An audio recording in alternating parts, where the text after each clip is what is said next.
Once again, I welcome you all to our Bible study.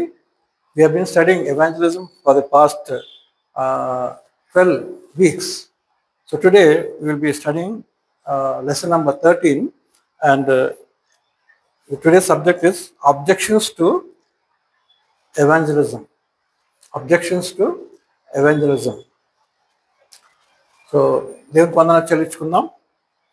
గత 12 వారాలు అంటే 3 నెలలు అంతేనా? 12 వారాలు అంటే 3 నెలలు. చూస్తేనే ఈ విధంగా సమయం గడిచిపోతుంది కదా. 12 వారాలు మనము సువార్థీకరణ అంశం మనము నేర్చుకున్నాం. అనేక విషయాలు నేర్చుకుంటున్నాము కదా. ఈరోజు 13వ లెసన్, చివరి లెసన్, సువార్థీకరణలో చివరి లెసన్, సువార్తకు వ్యతిరేకతలు, సువార్థీకరణకు వ్యతిరేకత్వం, అబ్జెక్షన్స్ టు ఎవాంజలిజం. కనుక మనము ధ్యానించుకుందాము. మొదటి పాయింట్ ఏంటంటే,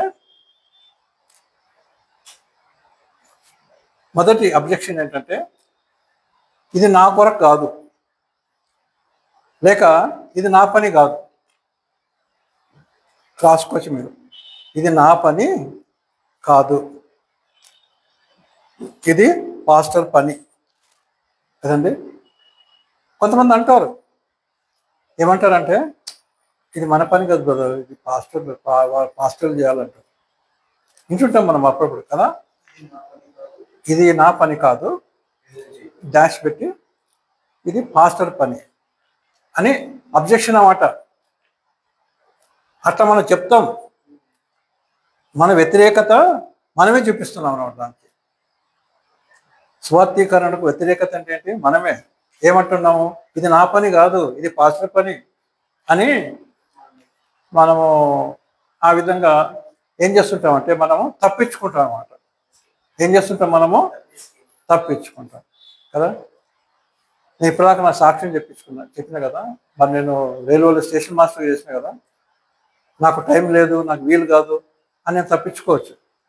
కానీ నేనే ఆశతో నేనే ముందుకు బైబిల్ ట్రైనింగ్ చేయాలని, స్వార్థ ప్రకటించాలని, ఈ విధంగా అన్నీ చేయాలని చెప్పేసి నేనే ముందుకు వచ్చాను. నేను పాస్టర్గా ముందుకు వచ్చాను.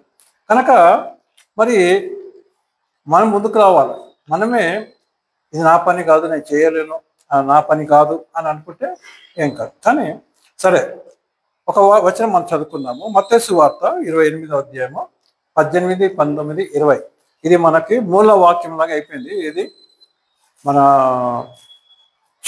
శిష్యరకము నిమిత్తము, సువార్త నిమిత్తం కూడా ఇది మాథ్యూ చాప్టర్ 28 వర్సెస్ 18, 19, 20. అయితే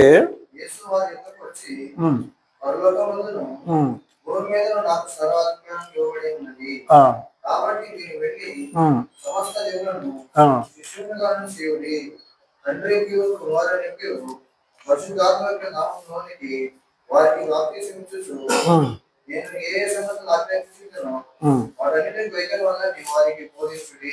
చాలు. అయితే ఇక్కడ యేసు ప్రభు క్లియర్గా చెప్తున్నాడు కదా. ఏం చెప్తున్నాడు?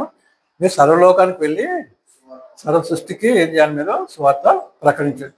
ఇది కేవలం అక్కడ అంటే శిష్యులతో మాట్లాడుతున్నాడు, కానీ ఆ శిష్యుల గురించే కాదు అది కదా. శిష్యులు వేరే వాళ్ళని శిష్యులుగా తయారు చేసిండు. ఇంతకుముందు నేను చెప్పిన కదా, 2T 2 అని చెప్పేసి కదా. గుర్తుందా అది పాట? ఆ పాట గుర్తుందా? 2T 2 అంటే ఏంటి? 2 అంటే 2, T అంటే తిమోతి, 2వ అధ్యాయము 2వ వచనం కదా. కనుక అది ఎప్పుడు మన గుర్తులో అదే ఆ వచనం చెప్తే మర్చిపోతాను చెప్పి నేను ఈ విధంగా పాట కట్టినాను అనమాట. 2T 2 అని కదా. Very good. అది మన జీవితాన్ని గుర్తుపెట్టుకోవచ్చు, ఈజీగా పిల్లలు కూడా గుర్తుపెట్టుకోవచ్చు కదా. కనుక యేసు ప్రభు ఏమంటే, మీరు వెళ్ళి సువార్త ప్రకటించుడి అన్నాడు. కనుక బైబిల్ ఎవరికి? కేవలం 12 మంది శిష్యులకేనా ఈ బైబిల్? ఎవరికి? కనుక బైబిల్లోని ప్రతి మాట మనకి, యేసయ్య పలికిన మాట ప్రతి మాట మనకి. కనుక మనం సువార్త ప్రకటించాలి కదా. రెండో కొరింథీ 5వ అధ్యాయము 18, 19, 20 వచనం చదువుకుందాం. 2 Corinthians chapter 5, 18, 19, 20. First is objection is this is not for me, this is a pastor's job. కదండి. సమస్తమును దేవుని వలనైనవి. ఆయన మనలను యేసు ద్వారా తనతో సమాధానపరచుకుని ఆ సమాధానపరచు పరిచర్య మనకు అనుగ్రహించెను. ఏం పరచంటది? సమాధానపరచు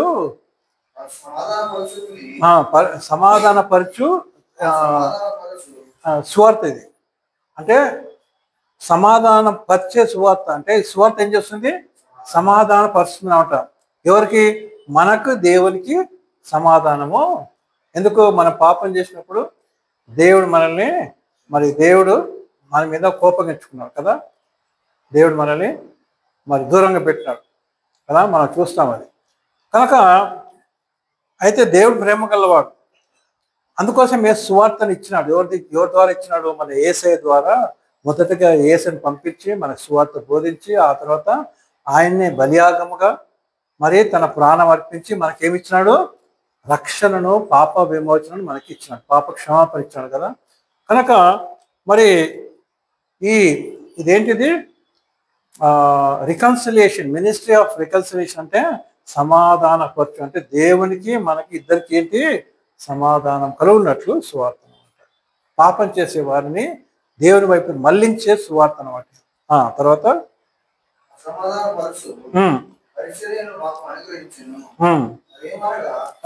దేవుడు వారి అపరాధములను వారి మీద మోపగా క్రీస్తునందు లోకమును తనతో సమాధానపరచుకొనుచు ఆ సమాధాన వాక్యము మాకు అప్పగించెను.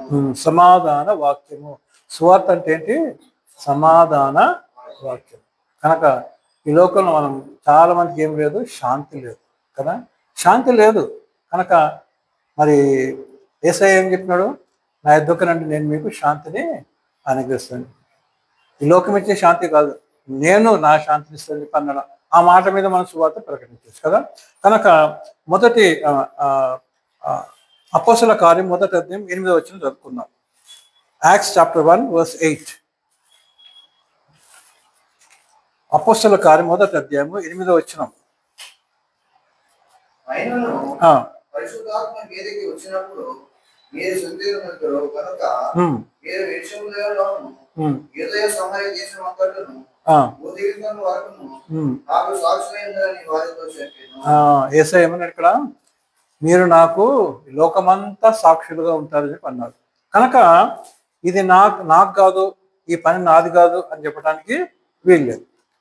రెండో పాయింట్ ఏంటంటే సువార్త ఏ విధంగా చేయాలో నాకు తెలియదు. ఇది ఒక సాకు. సువార్త I don't know how to evangelise కదా. సువార్త ఎలాగో చెయ్యాలో నాకు తెలియదు. ఇదొక సాకు అనమాట. ఇదొక ఏంటది? తెలుగులో ఏమన్నా ఇందాక ఇంట్రెస్ట్ అబ్జెక్షన్ టు వ్యతిరేకత కదండి. వ్యతిరేకత. ఈ వ్యతిరేకత ఎవరు? మనమే చెప్తున్నాం. వ్యతిరేకత మనమే వ్యతిరేకం అన్నమాట. ఏమి? నాకు తెలియదు, ఎట్లా సువార్త చేయాలో నాకు తెలియనప్పుడు ఇందాక అయ్యగారు చెప్పినారు కదా, వాళ్ళ నాయన ఏమన్నాడు? ఏదన్నా పని చేయాలంటే నాకు తెలియదు అని అనొద్దంట. ఎంత ఎంత గొప్ప మాట కదా.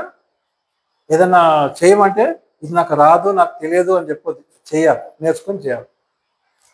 నేను రైల్వేలో పనిచేసేటప్పుడు ఒక ఒక ఒక వ్యక్తి ఉండేది, అంటే తెలిసిన ఆయన కూడా రైల్వే ఎంప్లాయ్. అయితే వాళ్ళ ఇంట్లో ఏ పని అయినా కూడా వాళ్ళు చేసుకుంటారు. ఇంట్లో ఏ పని అయినా కూడా, వాళ్ళకి ఇల్లు ఉంది, ఇంట్లో ఏ పని కూడా వాళ్ళే చేసుకుంటారు. నల్ల లీక్ అవుతుంది, లేదా కొత్త నల్ల పెట్టాలంటే ప్లంబర్ని పిసుకురా అనే మాట ఉండదు అంటారు. ఇంట్లో ఏం చేస్తారు?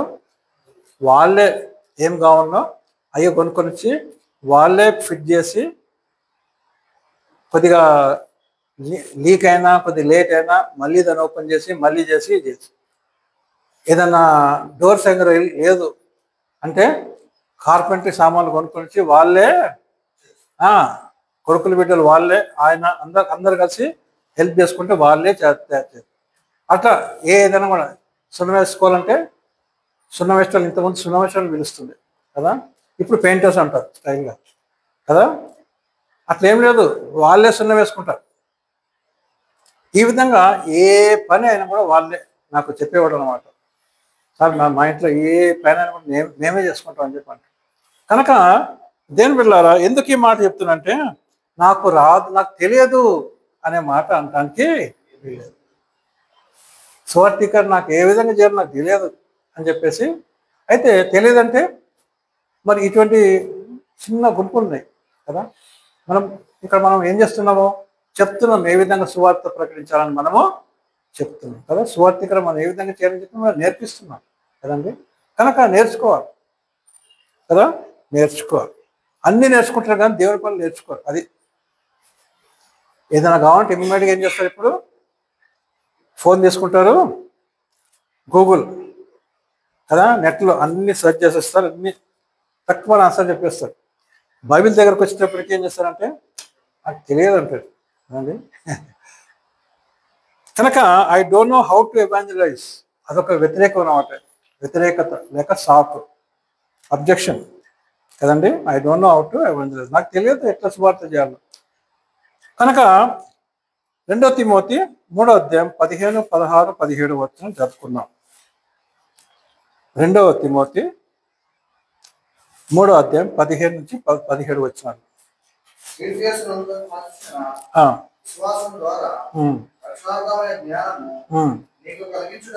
రక్షణార్థమైన జ్ఞానము నీకు కలిగించుటకు శక్తి గల పరిశుద్ధ లేఖనములను చూడండి, బాల్యము నుండి నీవు ఎరుగుతావు. ఏ విధంగా ఎరుగుతావు, ఎరిగి ఉన్నావు బాల్యం నుండి. చర్చికి పోతే సండే స్కూల్లో మొన్ననే మనం లాస్ట్ టైం నేర్చుకున్నాం, సువార్త ఎక్కడ ప్రకటించాలంటే సండే స్కూల్లో ప్రకటించాలి కదా. కనుక ఆ విన్న వాక్యాల్లో వాళ్ళ హృదయంలో ఉండిపోతాయి. వాళ్ళు పెద్దగైన తర్వాత ఆ వాక్యాలే వాళ్ళు చెప్పడానికి. తప్పిపోయిన కుమారుడు కదండి, తప్పిపోయిన కుమారుడు సువార్తది. ఒక తప్పిపోయిన కుమారుడు యొక్క కథ చెప్పేసి సువార్త చెప్పచ్చు మనం కదండి.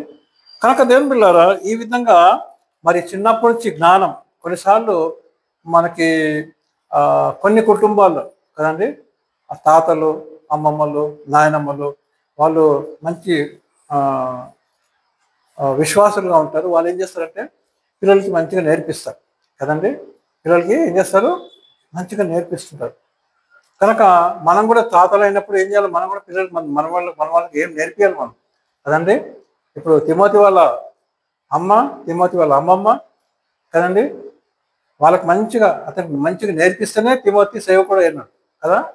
ఆ తర్వాత పౌలు దగ్గర ట్రైనింగ్ అయిపోయిన తర్వాత ఇంకా గొప్ప సేవకుడిగా మారిపోయినాడు కదండి. కనుక ట్రైనింగ్ తర్వాత ఎఫ్ఎస్సి 4వ అధ్యాయం 11, 12 వచనం చదువుకున్నాం.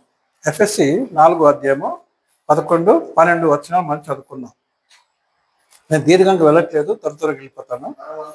మనమందరము ఎఫెసియన్స్ చాప్టర్ 4, 11 and 12 దేవుని కుమారుని గురించిన జ్ఞాన విషయములోను ఏకత్వం పొంది సంపూర్ణ పురుషులు అంటే మన అర్థం ఏంటంటే మనము సంపూర్ణులుగా అంటే జ్ఞానములో దేవుని వాక్యంలో సంపూర్ణులుగా మరి యేసు ప్రభు వలె మారే వరకు సంపూర్ణులుగా అనగా క్రీస్తునకు కలిగిన చూడండి, క్రీస్తునకు కలిగిన సంపూర్ణతకు సమానమైన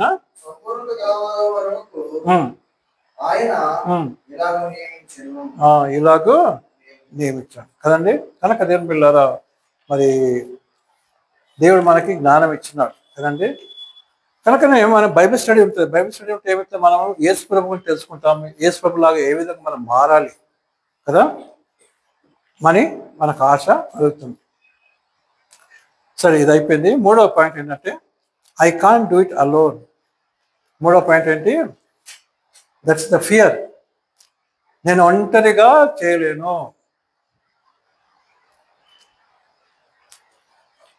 ఏంటది? మూడో పాయింట్ ఏంటి? నేను ఒంటరిగా చేయలేను. ఒంటరిగా చేయలేను అన్నప్పుడు మనం యేసయ్య మాట మరోసారి గుర్తుపెట్టుకుందాం. మత్తయి సువార్త 28వ అధ్యాయము 20వ వచనం మనం చదువుకుందాం. Matthew chapter 28 and verse 20. భయం అన్నమాట. నేను ఒంటరిగా చేయలేను.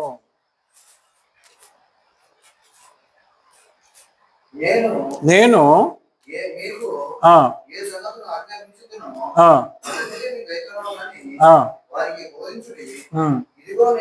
ఇదిగో నేను యుగ సమాప్తి వరకు సదాకాలము మీతో కూడా ఉన్నానని వారితో చెప్పాను. కనుక యేసయ్య మనకు తోడుగా ఉంటాడు కదండి, నడిపిస్తాడు, మనకు తోడుగా ఉంటాడు, ఎప్పుడు ఉంటాడు. కనుక నేను ఒంటరిగా చేయలేను, ఒంటరిగా సువార్త ప్రకటించలేను, ఒక భయం. కనుక ఆ విధంగా ఉన్నప్పుడు మనం ఏం చేయాలి? ఇంకొకరు హెల్ప్ తీసుకోవాలి. ఇంతకుముందు మనం నేర్చుకున్నాం కదా, బైబిల్ ఏముంది? ఒకరికంటే ఇద్దరు మేలు అని చెప్పేసి మనం నేర్చుకున్నాం కదా. ఒకరు పడిపోతే ఇంకొకళ్ళు లేపగలరు కదండి. కనుక మనము అది కూడా మంచిది. ఒంటరిగా మనం పోవటానికి పోవద్దు కదండి, ఒంటరిగా పోవద్దు. మనం కనీసం ఇద్దరం కలిసి స్వార్థ చేయాలి. అప్పుడు చేసినప్పుడు అంటే బయటకు వెళ్ళినప్పుడు ఏమవుతుందంటే మరి ఈ విధంగా మనము ఏదైనా ప్రాబ్లం వస్తే కూడా ఇంకొకరు హెల్ప్ చేస్తారు కదా, హెల్ప్ చేస్తారు. కనుక యేసు ప్రభువు ఏమంటున్నాడు? నేను మీకు యుగాంతం వరకు మీకు తోడుగా ఉంటానన్నాడు. లూకా సువార్త 9 మొదటి కొన్ని వచనాలు చదువుకున్నాం. మొదటి 6 వచనాలు. Luke chapter 9 verses 1 to 6.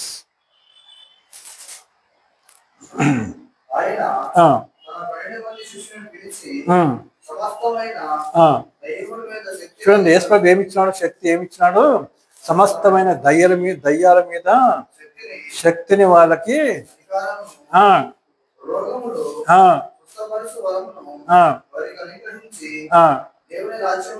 దేవుని రాజ్యమును ప్రకటించాలి, రోగులను స్వస్థపరచాలి అని పంపాను. కనుక దేని పిల్లారా, మనము యేసయ్య మాటలు మనం జ్ఞాపకం చేసుకుంటూ మనం ముందుకు వెళ్ళాలి కదండి.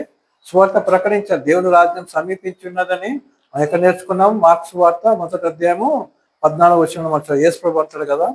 మరి సరే, లూకా సువార్త 10వ అధ్యాయం మొదటి 4 వచనాలు చదువుకుందాం. లూకా సువార్త 10వ అధ్యాయము మొదటి 4 వచనాలు. Luke chapter 10 verse 1 to 4.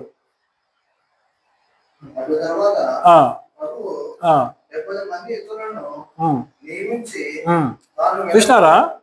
ఇంతకుముందేమో 12 మందిని శిష్యులని ఏర్పరచుకున్నాడు. 10వ అధ్యాయం వచ్చినప్పటికి ఎంతమందిని ఏర్పరచుకున్నాడు? 70 మందిని కదా. 70 మంది కూడా శిష్యులు. అంటే వీళ్ళు ఆయనతో దగ్గరగా ఉన్న శిష్యులు. ఈ 70 మంది ఎవరు? ఆయనతో ఉన్నవారు కదండి, ఆయనతో ఉన్నవారు కదా. మనకు కూడా ఫ్రెండ్స్ ఉంటారు. ఫ్రెండ్స్ ఉంటే కొంతమంది క్లోజ్ ఫ్రెండ్స్ ఉంటారు. వాళ్ళతో అన్నీ మన విషయాలు, మా ఇంటి విషయాలు కూడా మాట్లాడుకుంటారు. ఇంకా కొంతమంది ఫ్రెండ్స్ ఉంటారు, ఎట్లా ఉన్నారు అంటే బాగున్నాను అని చెప్పేసి మనము అక్కడ హాయ్ బాయ్ అని చెప్పేసి అది కూడా మంచిది. అయితే కొన్నిసార్లు ఏదో విషయాలలో మనము కొన్ని విషయాలు పంచుకుంటాం.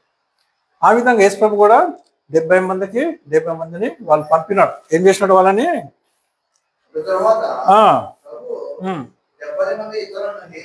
నియమించి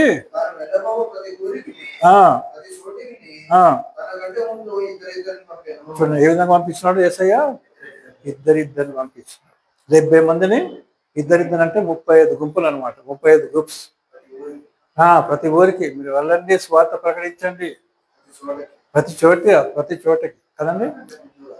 ఆయనకంటే ముందు ఫస్ట్ మీరు వెళ్ళండి, నేను ఉంటాను మీ దగ్గర అని తను చెప్పాను. కనుక మరి యేసు ప్రభు చెప్పినట్టు మనము చేయాలి. కనుక నేను ఒంటరిగా చేయలేనంటే ఇంకొక బ్రదర్ని తీసుకోపో కదా, ఇంకొక హెల్ప్ తీసుకో. హెల్ప్ ఈజ్ ఆల్వేస్ గుడ్ కదండి. హెల్ప్ అనేది చాలా మంచిది. ఒకళ్ళు హెల్ప్ తీసుకుంటే మనకి చాలా మంచిది. చాలా మీరు ఇంటికాడ జరుపుకోండి, చాలా టైం అవుతుంది ఇవ్వండి. 4వ పాయింట్లోకి వెళ్దాము. 4వ పాయింట్ ఏంటంటే ఐ కాంట్ స్పీక్ వెల్. ఏంటిది? ఇదొక సాకు, అబ్జెక్షన్ టు ఎవాంజలిజం. ఈ అబ్జెక్షన్స్ ఎవరు? మనమే. ఈ వ్యతిరేకత ఎవరు? మనమే. ఏం చెప్తున్నాము? నేను చక్కగా మాట్లాడలేనయ్యా, 4వ వచనం, ఇది 4వ పాయింట్. ఇది ఐ కాంట్ స్పీక్ వెల్. నేను మంచిగా మాట్లాడలేను. ఎవరన్నారు ఈ మాట? మోషే అన్నాడు. మోషే రాజకుమారుడు, ఒక రాజ్యమును ఏ విధంగా నడిపించాలో అన్నీ నేర్చుకున్నాడు. కానీ దేవుడు అతన్ని ఏం చేస్తాడు? అంతా నేర్చుకున్న తర్వాత అప్పుడు అతన్ని సెపరేట్ చేస్తాడు కదా. మనకు తెలుసు ఏ విధంగా సెపరేట్ అయ్యాడు. దేవుని ఉద్దేశాలు చూసినారైతే ఏ విధంగా ఉంటాయి? ఫస్ట్ నీకు అన్ని ట్రైనింగ్ అంతా ఇస్తాడు. ఒక దేశాన్ని, ఒక రాజ్యాన్ని నడిపించే ట్రైనింగ్ నీకు ఇస్తాడు ఫస్ట్. ఆ తర్వాత ఏమైంది మరి? ఆయన ఒకని కొట్టినందుకు ఏమైపోతుంది? అక్కడి నుంచి పారిపోతాడు. పారిపోయి మళ్ళీ అక్కడ మిద్యాన్లో, మళ్ళీ దేవుడి సంధిలో, ఎడారులలో దేవుడి సంధిలో ఉంటాడు. అప్పుడు దేవుడు కనపడతాడు కదండి. దేవుడు కనపడేమంటాడు? నువ్వు పోయి ఫరోతో మాట్లాడు. ఇప్పుడు ఎవరు అంటే ఫరో అంటే ఎవరు? మొన్నటిదాకా మన ఫరో దగ్గరనే ఉండి ఆయన తండ్రి లాంటి వాడు కదా. ఇప్పుడు ఆయనకే చెప్పాలి, ఏంది నా ప్రజలు వదిలిపెట్టి మేము పోయి ఇస్రాయల్ దేశం వెళ్ళిపోతాం, మేము పోయి మా దేవుని ఆరాధించుకోవాలా అనే మాట చెప్పాలంటే ఎటువంటిది ఇప్పుడు కదా. కనుక దేవుని బిడ్డలారా, దేవుడు ఆ విధంగా అన్ని ఆయన నిర్ణయాలన్నీ వేరేగుంటాయి కదండి. కనుక అప్పుడు నువ్వు వెళ్ళంటే ఏమంటాడు? మోసే ఏమంటాడు? నేను నత్తివాడును, నోటి మాంద్యం గలవాడును, నేను చక్కగా మాట్లాడలేను అంటాడు. అప్పుడు దేవుడు ఏమంటాడు? Okay, no problem. మీ తమ్ముడు ఉన్నాడు కదా ఆరోను, ఆయన మాట్లాడతాడు, కానీ నువ్వు ఉండాలి. చేసేదంతా నువ్వే. You are the leader, he is the speaker. చూసినారా? దేవుడు మనల్ని వాడుకోవాలా అని అనుకున్నప్పుడు మనల్నే వాడుకుంటాడు. ఆ పనికి మనల్నే, వేరే వాళ్ళ హెల్ప్ తీసుకుంటాడు, మనం తీసుకోవాలి. ఇస్రాయేలు ఏమన్నాడు? ఇద్దరిద్దరిని పంపించినాడు. ఇప్పుడు ఇద్దరు ఎవరైనారు? మోషే, ఆరోన్. ఇద్దరు అన్నారు లేదా? ఇద్దరు అయినారు. ఫరో దగ్గర పోయినప్పుడు ఇద్దరే పోతుండే వాళ్ళు. చూసినారా? కనుక నేను పిల్లారా ఏం చూస్తున్నామంటే, నేను మాట్లాడలేను అంటే దేవుడు నీకు అన్ని ఇస్తాడు కదా. మాట్లాడని చెప్పి అన్నీ చేస్తాం మనం. అన్నీ మాట్లాడతాము, షాపింగ్ పోతాము, ఇక్కడ పోతాము, అక్కడ పోతాము కదా, బండి ఎక్కుతాము కదా, ట్రైన్ ఎక్కుతాము, క్యాబ్ బుక్ చేసుకుంటాం, అన్నీ చేస్తాం. మాటలు రావని అన్నీ చేస్తాం. కానీ దేవుడు మా సువార్త ప్రకటించా అంటే నాకు మాటలు రావాలి కదా. కనుక దేవుడు మనకి ఏం చేస్తాడు? మనకు నేర్పిస్తాడు. ప్రైజ్ ది లార్డ్, హల్లెలూయా కదండి. మనకి నేర్పిస్తాడు. మత్తయి సువార్త 10వ అధ్యాయము 17 నుండి 20 వచనం మనం చదువుకుందాము. మత్తయి సువార్త 10వ అధ్యాయము, మాథ్యూ 10 చాప్టర్ 17 to 20.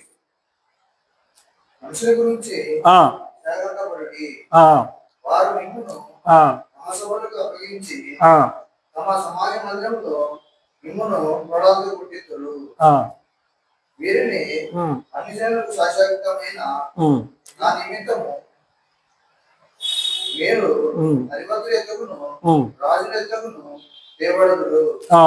వారు మిమ్మల్ని అప్పగించినప్పుడు ఏలాగా మాట్లాడదము, ఏమి చెప్పదము అని చింతింపవద్దు.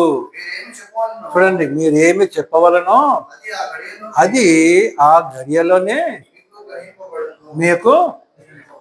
మనం ఏం పరేషాన్ కావద్దు, ఏం చెప్పాలో ఏం మాట్లాడని చెప్పేసి దేవుడు మనకు ముందుగానే చెప్పినట్టే ఆ టైంలో మీరు ఏం మాట్లాడాలో అది దేవుడు ఏం చేస్తాడు? ఆయన పరిశుద్ధాత్మ చేత మనకి ఇస్తాడు కదండి. వచ్చి ఆ గేట్ శబ్దం మీద ఒకసారి చూస్తారా? గేట్ శబ్దం అయింది ఒకసారి చూడండి. కనుక మరి ఐ కాంట్ స్పీక్, లేక నేను మాట్లాడలేను అని చెప్పడానికి వీల్లేదు. అపోస్తలుల కార్యం 6వ అధ్యాయము 8, 9, 10. అపోస్తలుల కార్యములు 6వ అధ్యాయము, యాక్ట్స్ చాప్టర్ 6, 8, 9, 10. వారిని అపోస్తలుల ఎదుట నిలవబెట్టి మీరు ప్రార్థన చేసి వారి మీద చేతులుంచిరి. దేవుని వాక్యము ప్రబలమై శిష్యుల సంఖ్య యెరూషలేము బహుగా విస్తరించెను. మరియు యాజకులలో అనేక విశ్వాసములకు లోబడింది. చూడండి, ఇక్కడ నేను మాట్లాడలేను అని చెప్పి అనుకుంటాం, కానీ మరి దేవుడు మనల్ని ఏ విధంగా వచ్చినారు. ఓకే, గేట్ శబ్దం ఏంటి? సరే,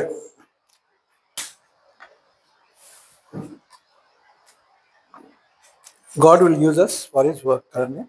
5వ పాయింట్లోకి వెళ్దాం మనము. నేను తొందరగా వెళ్ళిపోతున్నాను, మీరు రాసుకొని ఇంటికాడ మీరు ధ్యానించవచ్చు. అప్పుడు ఏమవుతుందంటే దాంట్లో ఉన్న సారాంశము బయటకు వస్తుంది కదండి. 5వ పాయింట్ ఏంటంటే, I'm afraid people will not listen to me. ప్రజలు వినరేమో అని నాకు భయం. అదొక సాకు. ఏంటది? సువార్త ప్రకటించమంటే ప్రజలు వినరేమో అని ఒక సాకు. అందుకోసమే మనం చేతులు ముడుచుకొని కూర్చుంటాం కదండి. అంతేనా? కాదు, మనకు అవకాశం వచ్చినప్పుడు మనం లేచి మాట్లాడాలి. దేవుని స్తోత్రం, హల్లెలూయా. ఎక్కడన్నా సువార్త దేవుడు అంటుంటాడు, ఆ వ్యక్తి గురించి ప్రార్థన చేయి అని చెప్తే మనం ఏం చేయాలి? కళ్ళు మూసుకొని ప్రార్థించి, ప్రభా ఆ వ్యక్తికి ఏం ప్రాబ్లం నాకు తెలియదు, కానీ నేను ప్రార్థన చేస్తున్న దేవా అని చెప్పేసి. కొన్నిసార్లు మనకి దేవుడు మాట్లాడినప్పుడు ఆ వ్యక్తి ఏదైనా ఎవరికైనా కానీ సువార్త ప్రకటించడానికి మనం ముందుకు వెళ్ళాలి. కనుక I'm afraid people will not listen to me. ఏంటంటే వాళ్ళు ఇంటారో లేదో అనే ఒక భయం. ఇది ఎవరు? మనమే వ్యతిరేకత అన్నమాట కదండి. కనుక ఇప్పుడే చదువుకున్నాం యాక్ట్స్ చాప్టర్ 6, 8, 9 and 10. దాంట్లో ఏం చూస్తామంటే, ఒకసారి చదువు కదా మళ్ళీ.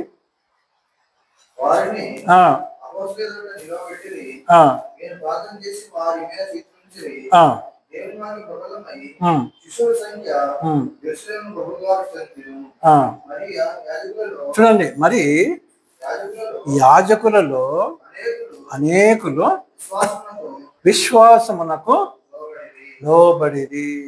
యాజకులు అంటే ఎవరు? ఇశ్రాయేలు యాజకులు. వీరంతా యేసుప్రభువే వ్యతిరేకం, కానీ ఏం చేస్తున్నారు? వాళ్ళు వాక్యము వింటున్నారు, బయటికి చెప్పట్లేదు, వాళ్ళు వింటున్నారు. మనం ఏమనుకుంటాము?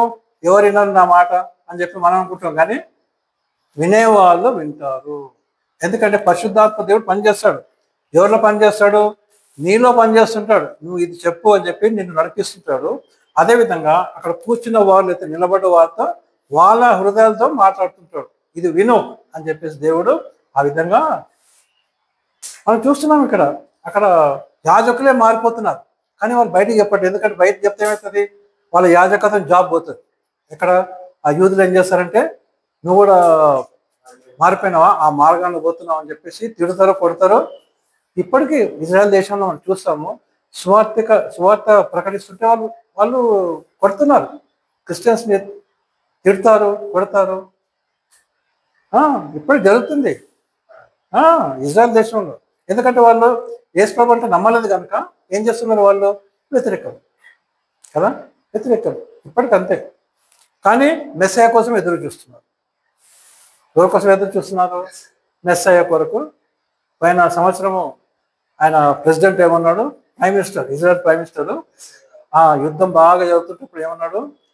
మెస్సయ్య వస్తాడు, త్వరగా వస్తాడు అన్నాడు. కానీ మనము యేసయ్య రెండో రాకడ కోసం మనం చూస్తున్నాము, వాళ్ళు ఇంకా మొదటి రాకడ కొరనే వాళ్ళు చూస్తున్నారు కదండి. కనుక దేని పిల్లారా, ఈ విధంగా మనం చెప్పినప్పుడు ఏమవుతుందంటే మనం చెప్పాలంటే మన హృదయంలో ప్రభావం, పరిశుద్ధాత్మ దేవ మీరే ఈ సిచ్యువేషన్ మీరే తీసుకోండి, యూ టేక్ కంట్రోల్ అని మనం చిన్న ప్రార్థన చేసుకొని మనం చెప్పాలి. దేవుడే కార్యము చేస్తాడు కదండి. కనుక దేని పిల్లారా, ఈ విధంగా ప్రజలు వినరేమో అని ఆ భయం మనమే పెట్టుకొని, ఆ వ్యతిరేకత మనమే పెట్టుకొని మనము మానేసుకోవద్దు కదండి, మనము చేయాలి. లూకా సువార్త 10:16 వచ్చినాము. Luke chapter 10:16. లూకా 10వ అధ్యాయం 16 వచ్చిన. నీ మాట చూడండి, యేసయ్య ఏమంటున్నాడు? మీ మాట ఎవరితో చెప్తున్నాడు? శిష్యులకు చెప్తున్నాడు. మీ మాట వినేవాడు ఎవరి మాట వింటాడు? నా మాట వింటాడు. ఇంకా మిమ్మును నిరాకరించువాడు నన్ను నిరాకరించును. కనుక దేవుని బిడ్డలారా, ఏం చూస్తున్నాం ఇక్కడ? ఎవరన్నా మరి యేసయ్య మాట వింటున్నారంటే, మన మాటలు వింటున్నారంటే ఎవరి మాట వింటున్నారు? దేవుని మాట. అంటే మనం ఎవరి మాట చెప్తున్నాం ఇక్కడ? మనం ఎవరి పనిలో ఉన్నామో? యేసయ్య పనిలో ఉన్నాం ఇక్కడ, అదే కదా. కనుక మరి ఆయన చూసుకుంటాడు కదండి. దేవుని స్తోత్రం, హల్లెలూయా. యోహాను సువార్త 12వ అధ్యాయము 42-43. John chapter 12 verses 42 and 43.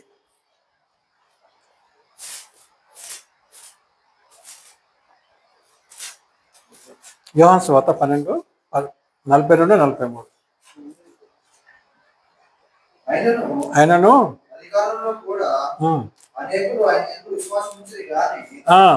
చూడండి ఇక్కడ ఈ వాక్యం చూడండి ఎంత క్లియర్గా ఉందో. ఆయనను అధికారులలో కూడా అనేకులు ఆయన యందు విశ్వాసం ఉంచిరి, కానీ చూడండి సమాజంలో నుండి వెలివేయబడతారేమో అని పరిసయ్యులకు భయపడి వారు ఒప్పుకోలేదు. అంటే బయటకు ఒప్పుకోవట్లేదు, లోపల ఒప్పుకుంటున్నారు, హృదయంలో ఒప్పుకుంటున్నారు. ప్రైజ్ ది లార్డ్, హల్లెలూయా. కనుక మనం ఏమనుకుంటాము?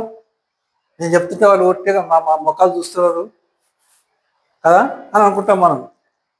వాళ్ళ హృదయంలో పని జరుగుతుంది అక్కడ కదా.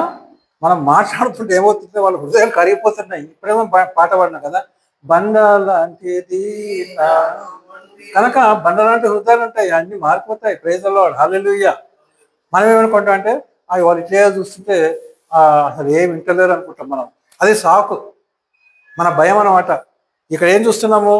వాళ్ళ హృదయంలో పని జరుగుతుంది, కానీ సమాజమునకు భయపడి ఏం చేస్తున్నారు వాళ్ళు? యూదులకు భయపడి, సద్దుకైలకు భయపడి, పరిసయ్యులకు భయపడి, శాస్త్రులకు భయపడి ఏం చేస్తున్నారు వాళ్ళు? బయట చెప్పుకోవట్లేదు. మనం చూస్తాం కదా, తెలుసు కదా. యోహాను సువార్త యోహాను సువార్త 3వ అధ్యాయంలో ఎవరు వస్తారు యేసయ్య దగ్గరికి? రాత్రి వేళ నికోదేము అనే పరిసయ్యుడు వస్తాడు. ఆయన సమాజంలో యూదా సమాజంలో పెద్ద మనిషి. ఆయన గొప్ప హోదా కలిగిన వ్యక్తి, సన్హద్రిన్ దాంట్లో మెంబర్ ఆయన. అటువంటి ఆయన ఏం చేస్తాడు? యేసు ప్రభు దగ్గర రాత్రి వేళ వస్తాడు. ఆయన డౌట్స్ అన్నీ క్లియర్ చేసుకుంటాను. అవునా కదా? ఎందుకు? డే టైంలో వస్తే ఎవరైనా చూస్తారు, ఇంకా వెలివేస్తారు, ఆయన పోస్ట్ పోతుంది, హోదా పోతుంది కదండి. కనుక దెంబిలో ఈ విధంగా మనం చూస్తున్నాం. తర్వాత జాన్ 15 verses 18, 19, 21. John chapter 15, 18-21. యోహాను సువార్త 15వ అధ్యాయము 18 నుండి 21 వచ్చాము మనం చదువుకుందాం. ప్రజలు నా మాట వినట్లేదు అనే అంశం మీద. చూడండి, లోకం మిమ్మల్ని ద్వేషించాడు ఎలా? మీకంటే ముందుగా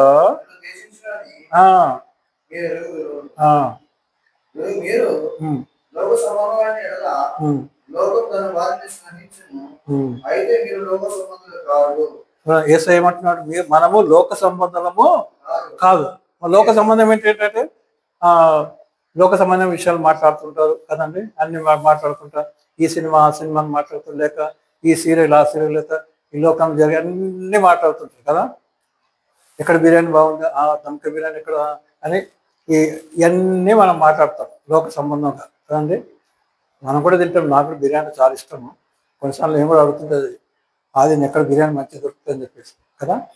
కానీ అంటే నేను చెప్పేది ఏంటంటే మనం ఇదే విషయాలలో ఉండదు మనం కదండి. లోక సంబంధంగా కొంతమంది డబ్బుల మీదనే ఉంటుంది కదండి. డబ్బులు ఎట్లా ఎక్కువ చేసుకోవాలి, డబ్బులు కరెక్టే. అంటే అది ఉండాలి. డబ్బులు కూడా అంటే చేస్తే బిజినెస్ చేసుకోవచ్చు, ఏముంది? ఒక చిన్న బిజినెస్ చేసుకుని ఇంట్లో కూరగాయలు దిక్కున పెట్టచ్చు కదా. ఇంట్లో చిన్న కూరగాయలు ఉప్పల్లో మన కూరగాయలు మండే ఉంది కదా. డైలీ 100 రూపాయలు కూరగాయలు తెచ్చుకుని అక్కడ మన ఇంట్లో అమ్ముకుంటే ఏమవుతుంది? చిన్న బిజినెస్ స్టార్ట్ అయిపోతుంది. 10 మంది తెలుస్తుంది ఇక్కడ కూరగాయలు అమ్ముతానని చెప్పేసి. అవునా కదా? చిన్న షాప్ ఇంట్లోనే షాప్ పెట్టుకోవచ్చు కదా. ఇప్పుడు మనం చూస్తున్నాం హైదరాబాద్ ఎక్కడ చూసిన రోడ్ల మీద, ఎక్కడ చూసిన గల్లీలో, చిన్న గల్లీలో కూడా షాప్ స్టార్ట్ అయిపోయింది. కనుక తప్పేం లేదు, కానీ దాని మీదనే ధ్యాస ఉండదు కదండి. మొదట నా నీతిని, నా రాజ్యమును వెతకుటి, అప్పుడు ఇవన్నీ మీకు అనదు. ఏది మీరు అనుకునే అన్నీ మనకి దేవుడు ఇస్తాడు. కనుక దేవుని పిల్లారా జాగ్రత్తగా ఉందాం కదండి. 6వ పాయింట్లోకి వెళ్దాము. నేను సక్సెస్ కానేమో అని చెప్పేసి, నేను ఫెయిల్ అయిపోతానేమో, అదొక భయం కదండి.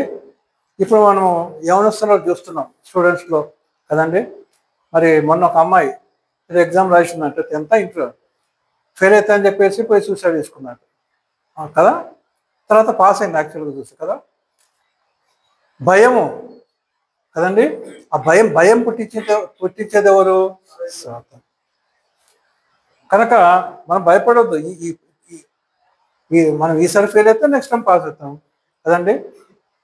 సో మన గ్రౌండ్ ఫ్లోర్ నుంచి ఫస్ట్ ఫ్లోర్ పోవాలంటే ఎన్ని మెట్లు ఎక్కాలి మనం? ఎన్ని మెట్లు ఎక్కాలా? మెట్లు ఎక్కుంటే పోవాలండి. ఇంకా ఎక్కడైనా ఇక్కడనే ఉంటాయని చెప్పి అనుకుంటే కింద పడతానేమో అని చెప్పేసి భయం అయితే కదా. మెట్లు ఎక్కి మనం పోతూనే ఉంటాం మీదికి కదా. ఇంగ్లీష్లో ఒక ప్రొవర్బ్ ఉంది. ఇంగ్లీష్లో ఏముంది? Failure is a success stone, failure is a stepping stone for success కదా. Failure is a stepping stone for success. అంటే ఒక ఫెయిల్యూర్ అనేది అది మెట్టు అన్నమాట, మీదికి పోవడానికి మెట్టు. కనుక మన జీవితంలో I'm afraid I will be a failure, అదొక సాకు. నేను ఓడిపోతానేమో ఈ పనిలో. అంటే ఈ లోకం ఎట్లయిపోయిందంటే ఇప్పుడు success success success success success అలాంటి ప్రపంచం, ఇండియానే కాదు మొత్తం వరల్డ్ అంతా అంతే. టాప్లో ఉండాలి, ఉంటే టాప్లో ఉండాలి, లేకపోతే ఉండదు కదా. ఇప్పుడు ఆ విధంగా ప్రపంచం అయిపోయింది. యేసయ్య ఉన్నాడు, తన్ను తాను తగ్గించుకున్నవాడు హెచ్చింపబడును. వాక్యము వేరేగా ఉంటుంది, లోకము వేరేగా ఉంటుంది కదండి. లోకం మనం చూసా ఏంటంటే మన టాప్లో ఉండాలి కదండి. మన టాప్లో ఉండాలి కరెక్టే. దేవుడు నేను టాప్ తీసిపోతాడు, ఎందుకు తీసుకోడు? ఆశగల ప్రాణమును ఏం చేస్తాడు? తృప్తిపరుస్తాడు. కానీ మనకి నేను ఫెయిల్ అయిపోతాను కానేమో అని చెప్పేసి కదండి. కొన్నిసార్లు మనం బిజినెస్ స్టార్ట్ చేయాలనుకుంటాం. ఏం చేస్తాం? అన్ని చాలా ఆలోచన చేస్తాం. కొంతకాలం ఆలోచన చేసి చేసి చేసి చేసి దీంట్లో మనకి నష్టం వస్తే ఎట్లా అంటే అసలు మొదటి పెట్టి వేయకుండానే ఏమైపోతున్నాం, మనము ఫెయిల్ అయిపోతున్నాం. అంటే మనమే ఫెయిల్, వ్యతిరేకత మనమే. ఆ సక్సెస్కి వ్యతిరేకత ఎవరు? మనమే. కనుక ప్రతిదానికి కనుక నేను ఫెయిల్ అయిపోతానేమో అంటే, ఫెయిల్ అంటే తెలుగులో ఓడిపోతానేమో అని సాకు. ఇదేంటమ్మా చెప్పండి? Objections to evangelism. ఇవన్నీ అబ్జెక్షన్స్ అన్నమాట. I'm afraid I will be a failure. నేను ఓడిపోతానేమో అని నాకు భయం. కనుక ఆ భయం మనం ఉంటాను వీల్లేదు. ప్రైజ్ ది లార్డ్, హల్లెలూయా. 1 కొరింథీ 3వ అధ్యాయము 5 నుంచి 7 వచనం చదువుకుందాం. 1 Corinthians chapter 3 verses 5 to 7.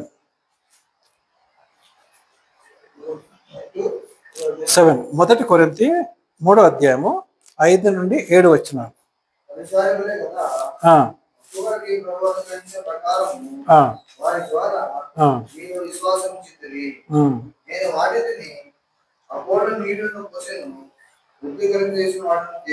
చూడండి ఇక్కడ పౌలు ఏ విధంగా చెప్తున్నాడు అంటే, ఒకళ్ళు పొలం దున్నినారు, ఒకళ్ళు గింజలు వేసినారు, ఇంకొకళ్ళు నీళ్లు పోసినారు. కానీ అంత దేవుని పని. కనుక నేను అనుకోవద్దు అక్కడ నేను ఫెయిల్ అయిపోతానేమో కదండి. యేసయ్య ఏమన్నాడు? మీరు యాక్చువల్గా అంతా వేరే వాళ్ళు అంతా పొలం వేసినారు, మీ పని ఏంటి? పొలము కోసుకోవటమే మీ పని. ప్రైజ్ ది లార్డ్, హల్లెలూయా. సువార్త ప్రకటించాలా, దేవుడి రాజ్యంలో వాళ్ళని తీసుకొని రావాలా. ఆల్రెడీ గింజలు వేసిన అంత అయిపోయింది కదండి. యేసుప్రభు అంటాడు కదా, ఆల్రెడీ కష్టపడ్డారు, వాళ్ళంతా కష్టపడరు, పాత నిబంధనలు అందరూ కష్టపడ్డారు. మీ పని ఏంటి? మీరు కోత ప్రైజ్ ది లార్డ్, హల్లెలూయా. అదే అన్నమాట, కోత విస్తారం ఉంది, పనివారు తక్కువ. ఎందుకు పని తక్కువగా ఉన్నారు పని వాళ్ళు? ఇదే ఈ సాకులు చెప్తుంటారు అన్నమాట కదా, ఇవన్నీ సాకులు చెప్పుకుంటా నేను ఓడిపోతాను, నేను చేయలేనేమో కదండి, ఇదన్నమాట. కాదు, దేవుడు మనల్ని నడిపిస్తాడు. లూకాసు వార్త 18వ అధ్యాయము 26, 27. లూకాసు వార్త 18, 26, 27. Luke chapter 18, 26 and 27 verses.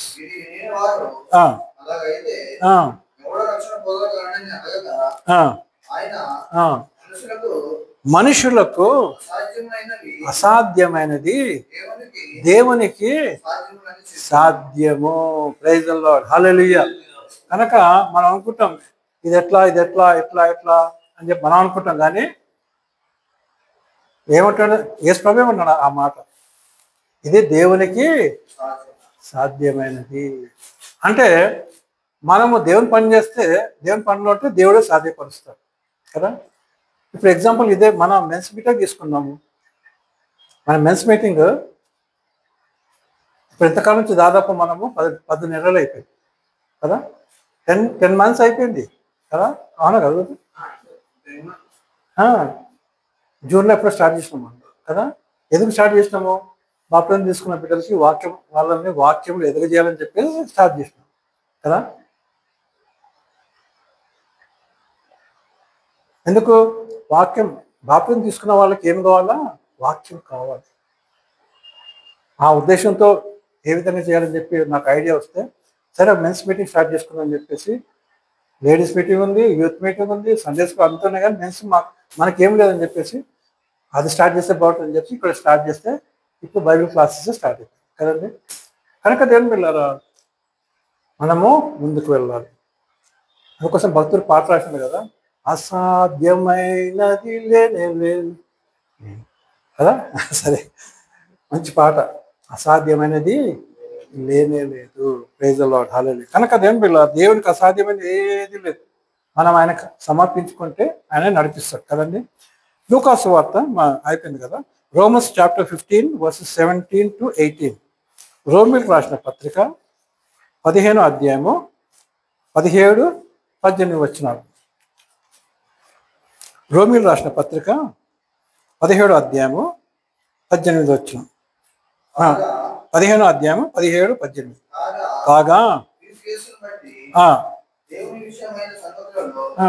నాకు అతిశయ కారణం కలదు. అన్ని జనులు దేవుని వాక్యం చేతను, ప్రియ చేతను, గురుతుల బలం చేతను, మహత్కారణ బలం చేతను, పరిశుద్ధ బలం చేతను, క్రీస్తు నా ద్వారా చేయించిన వాటిని గురించే కానీ మరి దేని గురించి మాట్లాడలేకపోతాను. చూడండి, దీంట్లో ఏం వర్డ్స్ చేసిన? మహత్ కార్యం అంటే గొప్ప కార్యం. గొప్ప కార్యం దేవుడు ఎవరి ద్వారా చేసినాడు? పౌలు ద్వారా చేసినాడు. ఆ సంగతిని చెప్తున్నాడు. అంటే పౌలు ద్వారా చేసినాడు కనుక దేవుడు మన ద్వారా కూడా చేస్తాడు. కానీ మనం ఏం చేస్తాం? ముందే నేను చేయలేనేమో కదా, నేను ఫెయిల్ అయిపోతానేమో అంటే అటువంటి మనస్తత్వం ఉంటే ఇంకా ప్రతి దాంట్లో మనము ఫెయిల్ అయిపోతాం జీవితంలో. అంటే మనం ఫెయిల్ అనమాట. కనుక ఏం చేయాలి? మనము దేవుని సహాయం అడగాలి, ప్రార్థన చేయాలి. ప్రభువా, నీ సహాయం నాకు దయచేయండి ఆయన, ఇది నేను చేయాలనుకుంటున్నా ప్రభువా, నీ సహాయం, నీ నడిపింపు నాకు దయచేయి, నిశ్చితమైతే చేయడానికి నీ కృప దయచేయండి ఆయన బాగా అడిగితే అప్పుడు ఏం చేస్తాడు? దేవుడు మార్గాలు తెరుస్తాడు. నీకేమేమి సహాయం కావాలనో సహాయపడుతున్నాడు. వేరే మనుషుని కూడా నీకు తోడుపాటుగా నడిపిస్తాడు కదండి. కనుక దేవుని పిల్లరా, మనం ముందుకు వెళ్ళాలి కదండి. ఏంటి పాయింట్ ఏంటి? I'm afraid I will be a failure. Point కదా. నేను మరి ఏంటి తెలుగులో ఏమాటది? నేను ఓడిపోతానేమో అని సాకది. ఎవరు ఓడిపోరు, అందరూ గెలుస్తారు. Praise the lord, hallelujah. కష్టపడితే అందరూ గెలుస్తారు కదండి. కనుక 7th పాయింట్లోకి వెళ్దాం మనం. Seventh point, I don't know how to start. Seventh point ఏంటి? I don't know how to start అంటే ఎట్లా మొదలు పెట్టాలో నాకు తెలియదు. 7వ పాయింట్ ఏంటి? ఏ విధంగా మొదలు పెట్టాలో నాకు తెలియదు. ఇదొక శాఖ అనమాట. సువార్త ప్రకటించమంటే ఏ విధంగా చేయాలి నేను కదండి. ఇర్మియాతో దేవుడు ఏమంటాడు? నేను బాలుడని అంటాడు. అప్పుడు ఏమంటాడు? ఆయన ఒక శాఖ చెప్తాడు. నేను బాలుడని అంటే దేవుడు ఏమంటాడు? నేను బాలుడని నువ్వు అనవద్దు. చూడండి దేవుడు ఏ విధంగా ఒక యవనస్తుని వాడుకొని ఇశ్రాయేల్ దేశానికి సువార్త ప్రకటించడానికి వాడుకున్నాడు. కనుక అదేం పిల్లారా, మరి దేవుడే మనకి ఇస్తాడు. ఎజెకియల్తో దేవుడు ఏమంటాడు? ఎజెకియల్తో దేవుడితో మాట్లాడినప్పుడు ఏం చేస్తాడు? నువ్వు నోరు తెరువు అని చెప్పేసి ఆయన నోరు తెరిచిన తర్వాత అప్పుడు పెద్దగా ఉండే ఏంటి వాక్యము చుట్టలు ఇట్లా ఇంత నైస్గా ఇంత మంచి మంచి పేపర్లు కాదు, అంత గరుగ్గా కదండి, ఎంతో పెద్దగా ఉంటుండే.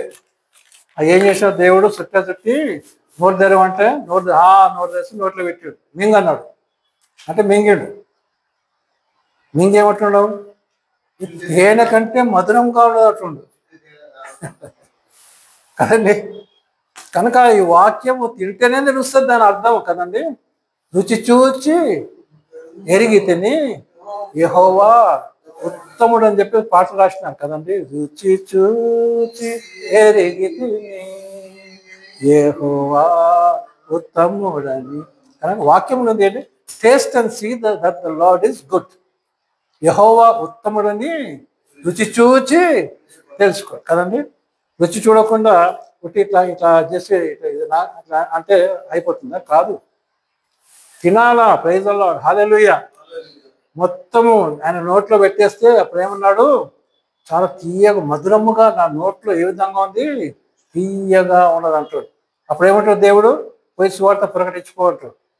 తిన్నావు కదా, ఇప్పుడు ఇదే మాటలు పోయి సువార్త ప్రకటించాడు కదండి. కనుక అదేం పిల్లలు ఏం చూస్తున్నాం మనము కొన్నిసార్లు అనుకుంటాము ఏ విధంగా స్టార్ట్ చేయాలి. I don't know how to start. ఏ విధంగా స్టార్ట్ చేయాలో నాకు తెలియదు అంటే వాక్యం తినాలి. ఫస్ట్ ఏం చేయాలమని చెప్పండి? మనము వాక్యము బాగా తినాలి.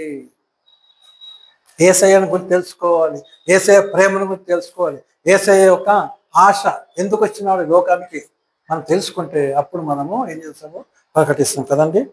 రోమీయులకు రాసిన పత్రిక 8వ అధ్యాయము 26 వచనం చదువుకుందాం. Romans chapter 8 versus 26 and 28. రోమీయులకు రాసిన పత్రిక 8:26 వచనం. అటువలే ఆత్మయు చూడండి, ఆత్మ ఏం చేస్తాడు? మన బలహీనతను గమనిస్తుంటాడు. ప్రైజ్ ది లార్డ్, హల్లెలూయా. చూడండి ఇప్పుడు మనతో ఎవరున్నారు? యేసయ్య చనిపోయినాడు. యేసయ్య 3వ రోజు తిరిగి లేచి పరలోకానికి వెళ్ళిపోయినాడు. యేసయ్య ఏమన్నాడు? నేను వెళ్ళిపోతే నేను పరిశుద్ధాత్మ మీకు పంపిస్తాను, ఆయన మీకు ఎల్లప్పుడూ తోడుగా ఉంటాడు కదా. మనతో ఉన్నాడు ఇప్పుడు పరిశుద్ధాత్మ, మనతో ఆత్మ కనుక మనకు కనబడ్డాడు. యేసయ్య శరీర రూపంలో వచ్చినాడు కనుక ఆయన కనబడ్డాడు. కనుక దేని పిల్లలు ఏం చూస్తున్నాము? అటువలే ఆత్మయు మన బలహీనతను చూచి సహాయం చేస్తున్నాడు. మన బలహీనత ఏంటి? నేను ఏ విధంగా స్టార్ట్ చేయాలి, ఏ విధంగా మాట్లాడాలి అని అనేక సాకులు ఉంటే పరిశుద్ధాత్ముడు ఏం చేస్తాడు? మనకి సహాయము చేస్తాడు. కానీ మనం పరిశుద్ధాత్మని మనము వేడుకోవాలి. పరిశుద్ధాత్మ దేవా నాకు సహాయం దయచేయి కదండి. దేవా నాకు సహాయం చేయి కదండి. మత్తయి సువార్త 6వ అధ్యాయంలో 6వ వచనంలో ఏముంది? నువ్వు ప్రార్థన చేయనప్పుడు ఏం చేయాలి? నీవు గదిలోకి వెళ్ళి గొల్లను పెట్టుకొని ప్రార్థన చేయంటాడు. అంటే అప్పుడు నువ్వు ఏ విధంగా ప్రార్థన చేస్తున్నావు? పట్టుదలతో ప్రార్థన చేస్తావా? ఏడ్చి ప్రార్థన చేస్తావా? కదండి. దేవుని ప్రార్థన వింటాడు కదండి. దేవుడు మన ప్రార్థన వింటాడు. కనుక దేవుని పిల్లారా, మనము అప్పుడు ఏం చేస్తాడు? దేవుడు పరిశుద్ధాత్మ పంపిస్తాడు. అక్కడ వెళ్ళి ఆయనకు సహాయం చేయంటే పరిశుద్ధాత్మ తెలుసు మన బలహీనతలు ఏంటో మనకు ఆయన తెలుసు కనుక మన బలహీనత మనకి సహాయము చేస్తాడు. 28 వచ్చిన చదవండి బ్రదర్. Romans 8:28. దేవుడు ప్రేమించు వారికి ఇదంతా మంచి వాక్యం, నాకు చాలా ఇష్టమైన వాక్యం. దేవుడిని ప్రేమించు వారికి అనగా ఆయన సంకల్పం చొప్పున ఆయన సంకల్పము చొప్పున పిలువబడిన వారికి పిలువబడిన వారికి నేను పిలువబడి దేవి కలుగుటకై మేలు కలుగుటకై. ప్రైజ్ ద లార్డ్, హల్లెలూయా. దేవుని యొక్క ఉద్దేశం ఏంటి? మన జీవితంలో మేలు కలుగుటకై సమస్తమును సమకూడి జరుగుతున్నవన్నీ ఎరుగుదుము. అంటే మన జీవితంలో మనం ఒకటి అనుకున్నాం అనుకో, దేవుని యొక్క సహాయం కోరినాం అనుకో, ప్రార్థనలు అడిగినాం అనుకో, దేవుడు ఏం చేస్తాడు? ప్రతిదీ మనకి అరేంజ్ చేస్తాడు. దేవుడు కదండి. అరేంజ్ చేసి మనకు సహాయపడతాడు. సరే, చివరిగా లూకా సువార్త 21వ అధ్యాయము 14-15 వచనం చదువుకుందాం. Luke chapter 21 verses 14 and 15. లూకా సువార్త 21:14-15 వచనం. కాబట్టి సమాధానం చెప్పుదమా అని ముందుగా సిద్ధపడమని మీ మనసులో నిశ్చయించుకొనుకోండి. కనుక యేసయ్య ఏమంటున్నాడు? కాబట్టి ఆ టైం వచ్చినప్పుడు కాబట్టి ఏమి చెప్పాలో అని ముందుగా సిద్ధపడమని మీ మనసులో నిశ్చయించుకొనుడి. మీ విరోధులందరూ ఎదురాడుటకు ఆధారులను వీరు కాని వాకును జ్ఞానము నేను మీకు ఏమిస్తాడంటే దేవుడు మనకి జ్ఞానం ఇస్తాడు. విరోధుల ముందు మాట్లాడే జ్ఞానం మనకి ఇస్తాడు. ఇంత చక్కటి మాటలు కదండి. కనుకంటే దేవుడు మనం వాడుకుంటాడు అంతే. మనం ఏంటి, మనం ఇక్కడ నుంచి ఎక్కడ పోవాలనుకో, దేని మీద పోతాం? మనం బైక్ మీద పోతాం అంతే. బైక్ ఆన్ చేసుకోవడం మనం పోతాం కదా. అదేవిధంగా సువార్త ప్రకటన దేవుడు ఏం చేస్తాడు? మనల్ని వాడుకుంటాడు అంతే. మనం నిలబెట్టుకుని మనం వాడుకుంటే మనం రెడీగా ఉండాలి. ఐఎమ్ రెడీ అని చెప్పాలి. ఐఎమ్ రెడీ లార్డ్ అని చెప్పాలి. ఐఎమ్ రెడీ అనకుండా నాకు మాట్లాడలేను ఎస్ఐ, నేను మాట్లాడలేను, నేను బాలుడను, నాకు భయము లేక ఎస్ఐ ఏమంటాడు? మా వాళ్ళు చనిపోయిండు, పోయి సమాధి చేసి వస్తా అంటే, చనిపోయిన వాళ్ళ సమాధి వాళ్ళే చేసుకోండి, నువ్వు నాకు అంటే మన మనసు ఎక్కడ ఉండాలి? ఏసఐ దగ్గర ఉండాలి. మిగతా అన్నీ జరుగుతాయి, మిగతా అన్నీ జరిగిపోతాయి, ఏం ప్రాబ్లం లేదు. కనుక దేని పిల్లారా, ఈరోజు ఏం నేర్చుకున్నాం మనము? ఎవాంజలిజం, సువార్థీకరణకు వ్యతిరేకతలు కదండి. Lesson number 13, objections to evangelism. The first objection is our self కదా. మొదటి వ్యతిరేకత ఎవరు? మనమే వ్యతిరేకత. కనుక ఈ విషయాలు మనము ధ్యానించుకుందాము. మరి ఈరోజు మంచి పాఠం మనం విన్నా. నెగిటివ్ విషయాల నుంచి పాజిటివ్ విషయాలు అనేక మనం నేర్చుకున్నాం కదా. కనుక దేవుని బిడ్డ దేవుని వందనాలు చెల్లించుకుందాం. చివరి ప్రార్థన చేసుకుందాం. ఆఫ్ చేసేసి